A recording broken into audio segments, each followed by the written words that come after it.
Rank versus reality. एक तरफ है छात्र की दिन रात की मेहनत और दूसरी तरफ है इस सिस्टम की वो खामियां जो अक्सर सब कुछ पलट कर रख देती हैं। तो चलिए इस पूरी सिचुएशन को हम आरव नाम के एक स्टूडेंट की कहानी से समझते हैं। और यकीन मानिए ये कहानी सिर्फ आरव की नहीं है, ये उन अनगिनत एस्पिरेंट्स की है जो बंद कमरों में अपने बड़े बड़े सपनों को सच करने की जद्दोजहद में लगे हैं। अब जरा इस सीन को इमेजिन कीजिए। रात के 2 बज रहे हैं। एक छोटे से हॉस्टल रूम में बिल्कुल सन्नाटा है। सिर्फ ऊपर चल रहे पंखे की वो गड़गड़ाहट वाली आवाज आ रही है। टेबल पर किताबें इधर उधर बिखरी पड़ी हैं और सामने दीवार पर एक कागज चिपकाया जिस पर लिखा है फ्यूचर डॉक्टर। आरव वहीं बैठा है। उसकी आंखें पूरी तरह लाल हैं, चेहरे पर वो महीनों वाली थकान साफ दिख रही है और नजरें बस फोन की स्क्रीन पर टिकी हैं। पता है, ये वो वाली शांति है जो अक्सर किसी बहुत बड़े तूफान के आने से ठीक पहले होती है। भाग 1, फ्यूचर डॉक्टर का सपना। एक ऐसी जिंदगी जो सिर्फ एक परीक्षा के इर्द गिर्द बुनी गई है। एक बहुत ही छोटे शहर से आने वाला आम सा लड़का था। उसके पेरेंट्स एक छोटी सी दुकान चलाते थे। लेकिन आप देखिए, उस छोटे से घर में जो सपने पल रहे थे ना, वो बहुत बड़े थे। वो सिर्फ इसलिए डॉक्टर नहीं बनना चाहता था कि उसे कोई सेफ और हाई पेइंग जॉब मिल जाए। उसका विजन इससे कहीं ज्यादा बड़ा था। उसका एकदम पक्का मानना था कि हमारी जनरेशन इंडिया को बेहतर बनाएगी। मतलब उसकी इस कड़ी मेहनत के पीछे कोई पर्सनल स्वार्थ नहीं था, बल्कि सच में लोगों की सेवा करने का, देशभक्ति का एक जज्बा था। लेकिन इस इतने बड़े सपने की कीमत भी तो चुकानी थी ना, और वो कीमत बहुत भारी थी।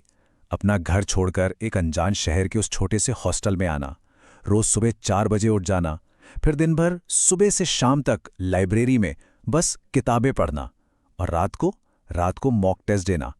और जब कभी उन टेस्ट्स में नंबर कम आते तो खुद को कमरे में बंद करके बस खुद ही से लड़ना। धीरे धीरे ना उसकी पूरी जिंदगी बस सिकुड़ कर रह गई थी, और उस जिंदगी का बस एक ही मकसद था, वो एग्जाम। फिर भी हर रात उस फ्यूचर डॉक्टर वाले पोस्टर को देखकर उसे यही लगता था कि बस थोड़ा और, एक दिन ये सारी मेहनत पक्का रंग लाएगी। भाग 2, परीक्षा की सच्चाई, वो जीत का एक पल जिसके लिए सब कुछ दांव पर लगा था। महीनों के इस घुटन और संघर्ष के बाद फाइनली वो परीक्षा का दिन आ ही गया। आप वो नर्वसनेस फील कर सकते हैं। हजारों बच्चों के बीच वो एग्जाम सेंटर पहुंचना, फिर एक गहरी सांस लेकर पूरी उम्मीद के साथ पेपर देना, और जब पेपर सच में बहुत अच्छा जाता है तो अंदर से जो कॉन्फिडेंस आता है ना, वो कमाल का होता है। एग्जाम हॉल से बाहर निकलते वक्त एक सच्ची खुशी थी। ऐसा लग रहा था कि यार आखिरकार वो जो महीनों की मेहनत थी वो आज सफल हो गई। ये उसकी खुद की कमाई हुई जीत थी। भाग 3, सिस्टम का धोखा। लेकिन फिर वो खबर सामने आती है। उसी रात एक झटके में सब कुछ पलट गया। फोन पर अचानक से नोटिफिकेशंस की बमबारी शुरू हो गई। न्यूज फ्लैश हो रही थी। NEET paper leak, scam, cheating, corruption. शुरू में तो ऐसा लगा कि नहीं यार, ये सच नहीं हो सकता। लेकिन जैसे जैसे न्यूज अपडेट्स बढ़ती गईं, हर तरफ अफरा तफरी मच गई। और फिर ये एकदम क्लियर हो गया कि बॉस, ये सिर्फ एक न्यूज नहीं है, ये इस पूरे सिस्टम का एक बहुत बड़ा धोखा है।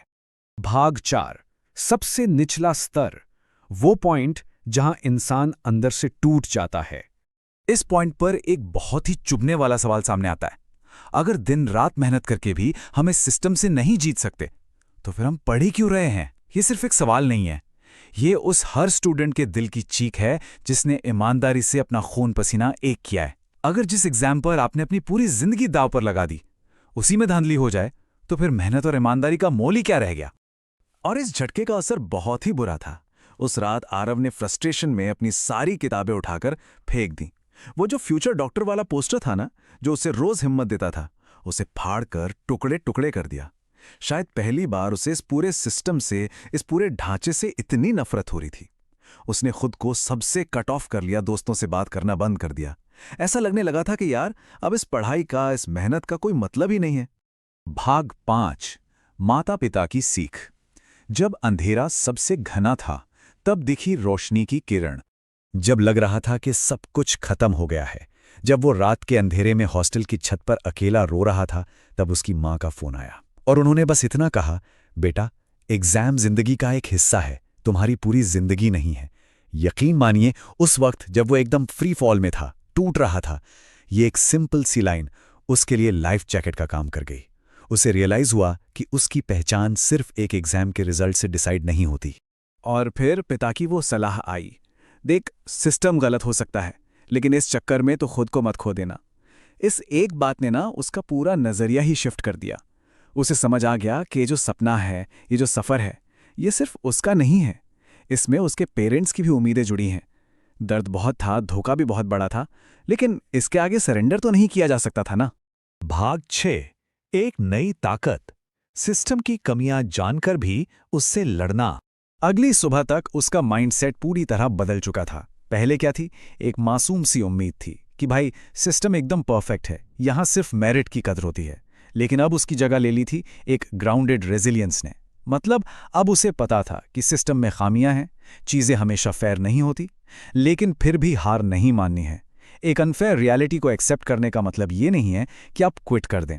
इसका मतलब है कि अब आप अपनी लड़ाई और ज्यादा समझदारी से लड़ेंगे।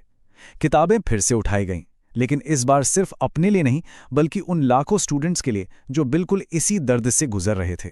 और पता है, आरव की ये जो कहानी हमने अभी डिस्कस की, ये सिर्फ एक हॉस्टल रूम की कहानी नहीं है। जरा बड़ा पिक्चर देखिए। इस वक्त पूरे देश में लाखों, जी हां लाखों एस्पिरेंट्स इसी तरह के प्रेशर, इसी अकेलेपन और सिस्टम की अनिश्चितता से हर दिन खामोशी से लड़ रहे हैं। यह हमारी जनरेशन के सामने खड़ा एक बहुत ही सीरियस स्ट्रक्चरल क्राइसिस है। तो ऐसे में इन स्टूडेंट्स को असल में चाहिए क्या? इन्हें यूट्यूब पर वो सुपरफिशियल खोखले मोटिवेशनल वीडियोस नहीं चाहिए। इन्हें चाहिए जेन्युइन एम्पैथी, एक सच्ची समझ। जो अकेलापन है, जो मेंटल प्रेशर है, उसका जो असर होता है, उसे समझना होगा। हमें एज अ सोसाइटी ये एक्सेप्ट करना पड़ेगा कि हाँ, कभी-कभी सिस्टम अनफेयर हो सकता है। तभी जाकर हम उन स्टूडेंट्स को सच में सपोर्ट कर पाएंगे जो शायद बाहर से तो बहुत स्ट्रांग दिखते हैं, लेकिन अंदर से टूट रहे हैं। इस पूरे एक्सप्लेनर का सबसे बड़ा टेकअवे यही है, अगर सफलता मिलने में देरी हो रही है तो इसका मतलब ये बिल्कुल नहीं है कि आपकी जिंदगी खत्म हो गई। चुनौतियां फॉर श्योर आएंगी, सिस्टम में भी कमियां होंगी, लेकिन लड़ना नहीं छोड़ना है। Keep fighting because your dream still matters. अब जाते जाते जरा इस पर विचार कीजिएगा, क्या हम अपने आसपास संघर्ष कर रहे ऐसे ही किसी छात्र को वो सच्ची सपोर्ट और एम्पैथी दे रहे हैं जिसकी उसे असल में जरूरत है?